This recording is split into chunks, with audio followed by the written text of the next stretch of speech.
For years, the story that circulated about Steve Carell leaving the office was simple and flattering. He had decided to move. The show had run its course for him, and he walked away at the top of his game to pursue bigger things in Hollywood. It was a clean narrative. It was also, according to the people who were actually there, almost entirely wrong.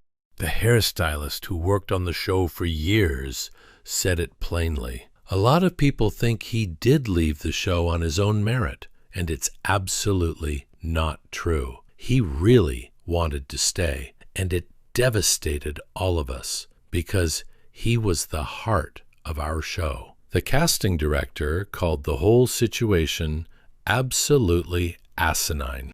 A boom operator who watched it happen in real time described a sequence of events so ordinary and so preventable that it almost defies belief. And the man at the center of it, the one who created the most beloved character in the history of American workplace comedy, has spent more than a decade saying almost nothing about any of it. This is what actually happened.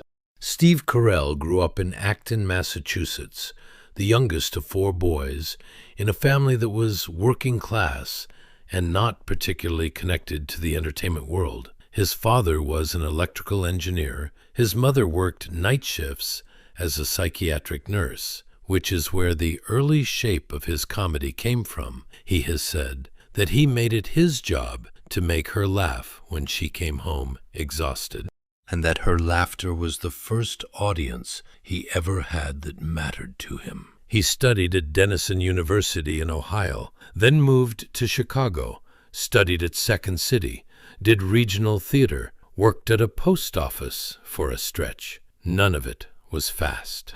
His first television job of any real consequence was The Dana Carvey Show in 1996, a sketch comedy series on ABC that lasted exactly 7 episodes before cancellation.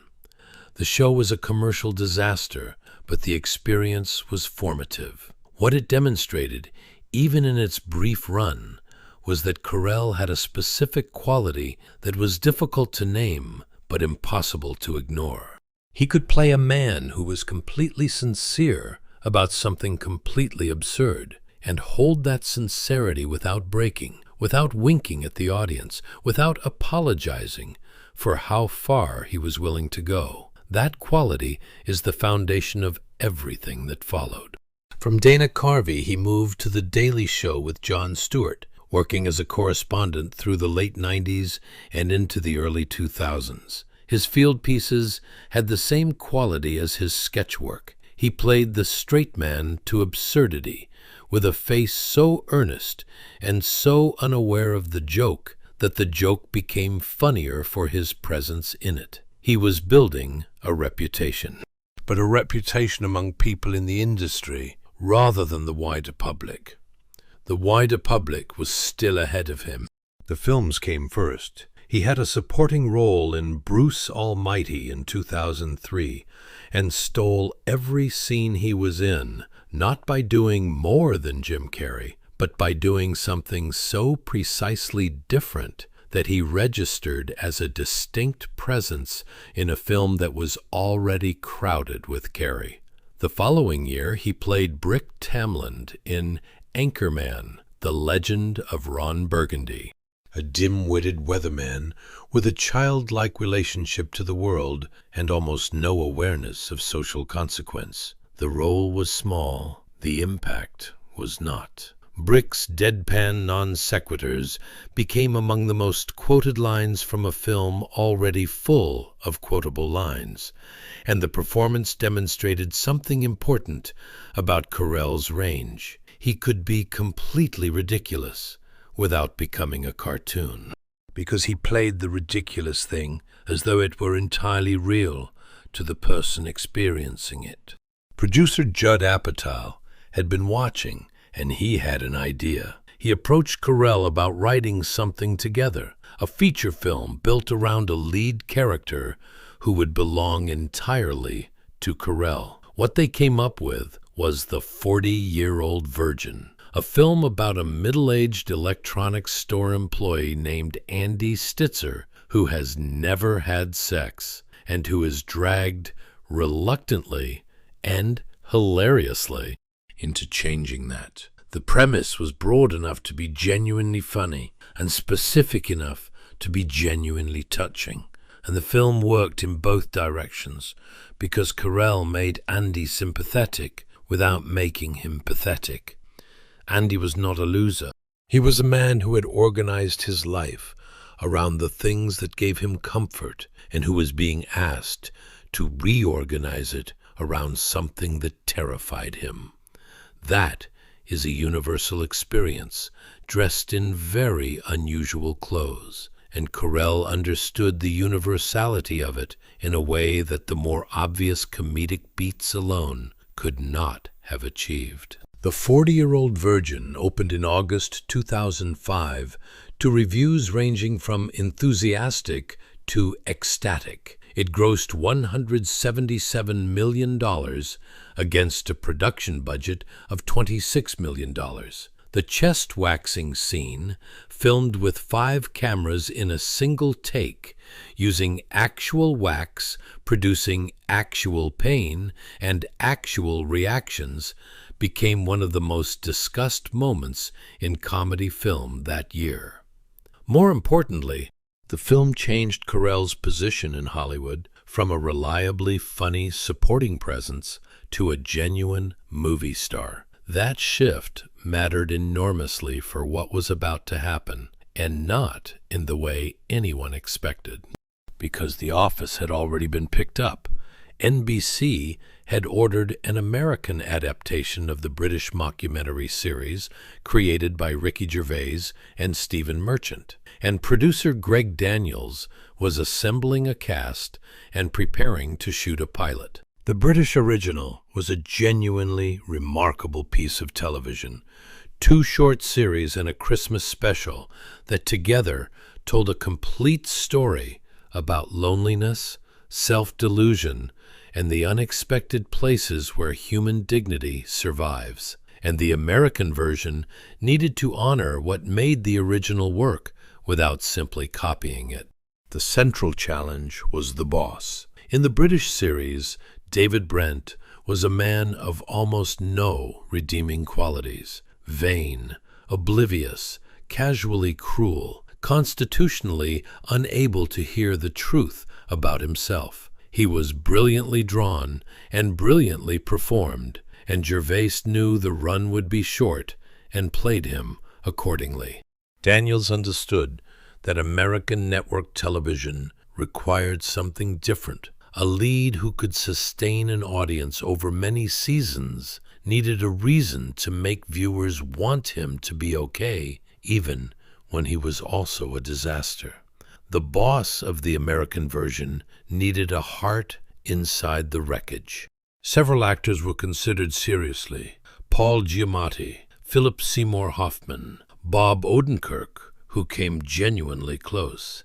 When Carell auditioned, the decision became clear almost immediately. He understood something about Michael Scott that not every actor would have found, that all of the foolishness, all of the inappropriate behavior, all of the cringe-inducing attempts at connection were powered by a need to be loved, so complete and overwhelming that it had become, in itself, the obstacle to the thing he wanted. Michael Scott was not stupid. He was desperate. And desperation, played by the right person, is both funnier and sadder than stupidity, and is something the audience recognizes in itself, even when it would rather not.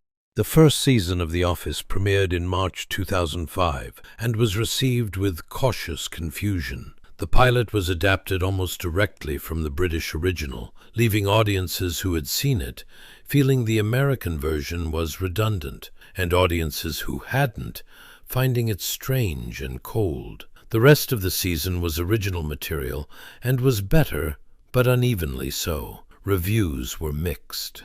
Ratings were decent but not remarkable. NBC renewed it partly as a bet on what the 40-year-old virgin's theatrical success would do for the show's audience. It was a close call. What happened in the second season was one of the cleaner examples in recent television history of a show discovering exactly what it was. The writers leaned into Michael's insecurity, his need for approval, his genuine affection for people who mostly tolerated him, and the gap between how he saw himself and how he actually appeared. Carell was playing all of that simultaneously in every scene, and the precision of it, making the audience laugh at Michael and feel for him in the same breath, was what separated the show from everything else on network television at the time. Ratings increased by nearly 40% over the first season. The show won the Emmy for Outstanding Comedy Series. Carell won the Golden Globe for Best Actor in a Television Series. The Office was, suddenly and convincingly, one of the best shows on American television. For the next several years, he existed in two parallel careers. The Office grew into the kind of show that people quoted to each other at work, the way previous generations had quoted Seinfeld or Cheers. Simultaneously, his film career expanded. Over the Hedge, Evan Almighty, Get Smart, Despicable Me, Date Night, a stream of comedies and family films that kept him commercially prominent, while The Office kept him artistically anchored. He also appeared in Little Miss Sunshine and Dan in Real Life, in smaller roles that pointed quietly towards something he had not yet fully pursued. He was not pressing for dramatic territory. He was just keeping the door open. In April 2010, he gave an interview to the BBC in which he mentioned in passing that his contract ran through season 7 and that the upcoming season would probably be his last. He was thinking out loud. He was not making an announcement. He was a man with a contract approaching its end, reflecting on what that meant. What he was expecting, what any reasonable person in his position would have expected, was some kind of response from the network, a conversation, an offer, something indicating that NBC understood what they had in him and wanted to keep it. What he got instead was silence. Brian Whittle, who worked as a boom operator and sound mixer on the show for its entire run, described the sequence plainly in Andy Green's book, The Office, the untold story of the greatest sitcom of the 2000s. Carell had made the comment almost unconsciously in a public interview. It created news, and then nothing happened from the network. No call, no meeting. When he realized he didn't get any kind of response from them, Whittle said, he thought, oh, maybe they don't really care if I leave. Maybe I should go do other things. Kim Ferry, who worked as the show's hairstylist throughout its run, added a detail that made the situation even more specific. Carell had not been waiting passively. He had told his manager he was willing to sign a new contract. His manager had contacted NBC. The network had been told explicitly that Carell was prepared to stay for another couple of years. A deadline came and passed for them to make him an offer. They did not make one. Ferry's account of what followed is the part of this story almost completely lost in the public narrative. He was like, look, I told them I want to do it. I don't want to leave. I don't understand, she said. It just is mind-boggling how that happened. I feel bad because I think a lot of people think he did leave the show on his own merit, and it's absolutely not true. Casting director Allison Jones, who had been involved with the show since its beginning, used the word asinine to describe what NBC had done, noting that Carell had been planning to stay, and the network had simply failed to make him an offer. Producer Randy Cordray pointed to one additional factor. Bob Greenblatt had become chairman of NBC Entertainment in 2011, and by multiple accounts was not a particular enthusiast for The Office. The show that had been the network's most reliable creative asset for half a decade did not have a champion at the top of the organization at the exact moment it needed one most.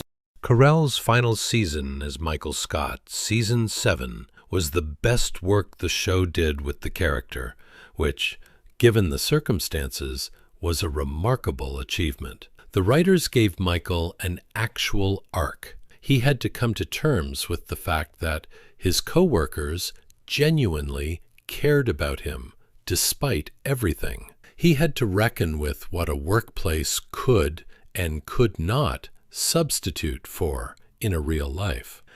And he had to leave ultimately, not because he was pushed out, but because something better had finally arrived. Holly Holiday, the woman from HR, who was the only person who seemed to understand and accept him without reservation.